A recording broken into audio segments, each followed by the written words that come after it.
Good morning, everybody. Today is so beautiful already outside with the weather. And even more beautiful that we've gotten news that the one thing that we all got united on, and that was we did not like Josh McDaniels. And finally, he is gone. Gone. I am beyond.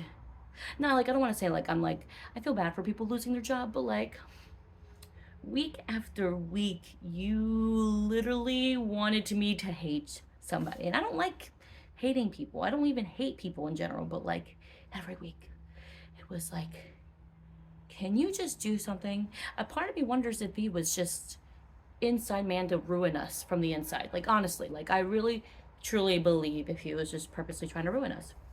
Um, Obviously, we have a lot of things that he did wrong. I mean, clearly, a lot of the contracts that we've given people were guaranteed.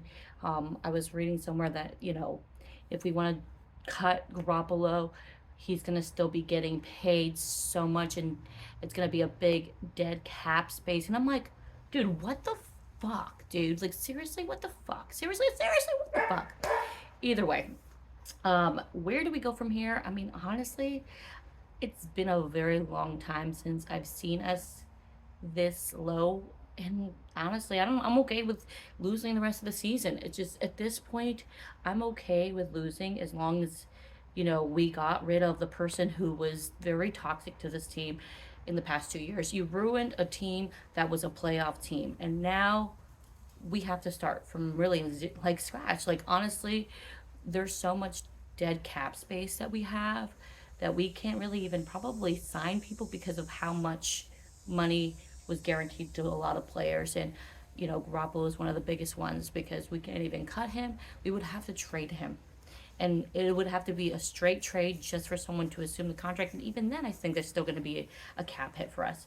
It's just like we can't win here. Like, I don't even know at this point. Obviously, we would have to draft very well in the next few years because we're such a hole right now. We're in such a hole. Um, I'm happy to see that. I think I was like trying to figure out what was the like breaking point for Mark Davis to be like, okay, you need to fucking go and take your friend with you. I'm curious if it was the fact that they lost to the Bears, who literally had a backup quarterback destroy us completely, or was it not starting AOC and Brian Hoyer after knowing what AOC can do? Or was it still, I think for me, it was probably the fact that every week he put Aiden O'Connell on reserved in your injury, like, what is it? No, not inactive. He put him inactive for how many weeks? I want to say eight fucking weeks. 7 weeks, no, 7 weeks, because this is the first week that just passed that he's finally listed him as the second string QB, which he should have been undeniably second QB string from the beginning. I just, so many things that went wrong. I mean, clearly, I think everybody is in agreement that he had to go. And now that he's gone, I'm excited because I feel like the players are going to feel relieved. I'm going to see probably Hunter Renfro finally show like who he is and who he was. I feel like as a receiver that lost a lot of, you know, I think he lost a lot of his self esteem. Like, probably because of the fact that you pick up players and you feel like you're questioning yourself, like if you're good enough.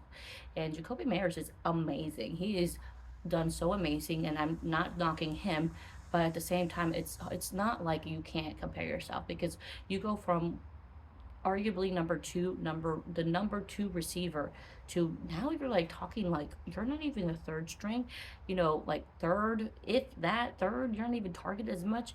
That's a big downfall for some players, and I feel like a lot of the players in the locker room felt that they weren't feeling valued, they weren't feeling appreciated, they weren't feeling inspired.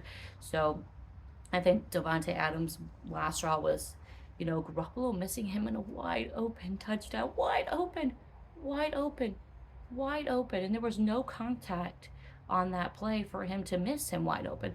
I've already discussed that I did not like Garoppolo from the beginning. I did not think there was anything exciting about him.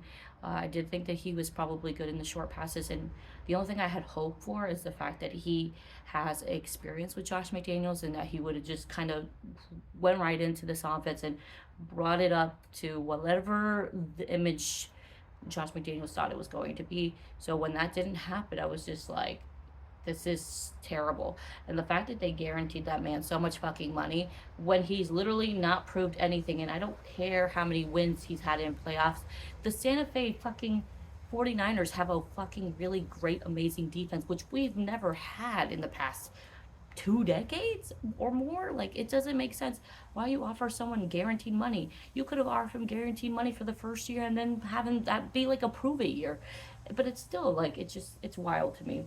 So I'm glad. I'm hoping AOC starts. Or I don't. I mean, if he doesn't start, I don't know why they continue not to start him. At this point, like I said, the season this season was very hard to watch because it's nothing exciting. Like, as players, and not even as the players, as people who watch the team play, it's like you kind of expect the same shit. Like, every week is the same shit. Like, there's nothing exciting about our offense. And the fact that you have so many offensive weapons, we should be excited. As fans, we should be excited. I don't mind losing. I don't care to lose. I mean, we've had multiple seasons where we have losing record. It's the fact of how we're losing. It is disgusting. Like, I don't care if our defense puts up and gives up big plays, and whatever. It is what it is. But when you have arguably the number one receiver in the league, number one, and Jacoby Myers, who's doing just as amazing, how do you not put points up on the board? We haven't gotten more than 20 points. I'm just curious on what the last straw was for Mark Davis to be like, I'm done. Like, get him the fuck out of here. And it's just, I wonder what it was. For me, honestly, I think that was probably it when we lost to the Bears, and the fact that AOC continued to be inactive, which made no sense to me. Like, it made zero sense, and a part of me wonders if he was purposely doing this to piss off fans. Either way, honestly, my top happy moments of being a Raiders fan, which is kind of sad. I will say number one, obviously, getting Devontae Adams. Number two, I would say, is this, and it's fucking sad because he needed to go. And the fact that finally Mark Davis smartened up, it was good enough for me. So tell me, what are your top favorite moments of being a Raider fan? Enjoy. Happy Hump Day. Bye.